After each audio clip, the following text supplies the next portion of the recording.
ইরানের সঙ্গে যুদ্ধ পরিস্থিতি এবং ওয়াশিংটন বেইজিং টানাপোড়েনের মধ্যেই বেইজিংয়ে শুরু হলো মার্কিন প্রেসিডেন্ট ডোনাল্ড ট্রাম্প ও চীনের প্রেসিডেন্ট শি জিনপিংয়ের বৈঠক। এর আগে বেইজিংয়ের ঐতিহাসিক গ্রেট হল অব পিপলে ট্রাম্পকে আনুষ্ঠানিকভাবে স্বাগত জানান চীনের প্রেসিডেন্ট শি জিনপিং। দেয়া হয় লাল গালিচার সংবর্ধনা। বিস্তারিত ডেস্ক রিপোর্টে। বিশ্বব্যাপী ট্রাম্পের জারি করা শুল্কযুদ্ধ, ইরানে মার্কিন ইসরায়েল যৌথ অভিযান, অবরুদ্ধ হরমুজ প্রণালী, বিশ্ববাজারে জ্বালানি তেলের মূল্যবৃদ্ধি, এরকম বিভিন্ন ইস্যুতে বিশ্ব অর্থনীতি যখন প্রচণ্ড অস্থিতিশীল, ঠিক এমনই এক সময়ে চীন সফর করছেন মার্কিন প্রেসিডেন্ট ডোনাল্ড ট্রাম্প।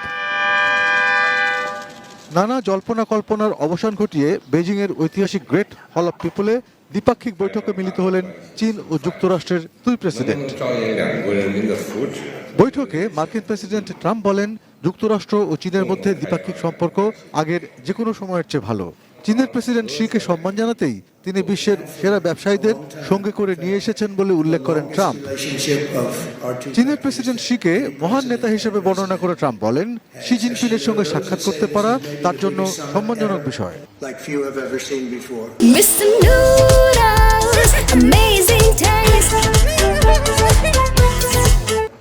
এর আগে উদ্বোধনী বক্তব্যে শি জিনপিং বলেন, চীন যুক্তরাষ্ট্রের শত্রু নয়, বরং অংশীদার।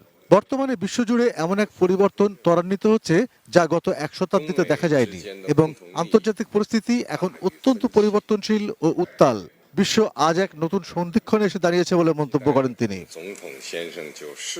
প্রশ্ন রাখেন, সমস্ত টানাপোড়েন কাটিয়ে চীন ও যুক্তরাষ্ট্র কি সম্পর্কের নতুন এক কাঠামো তৈরি করতে পারবে?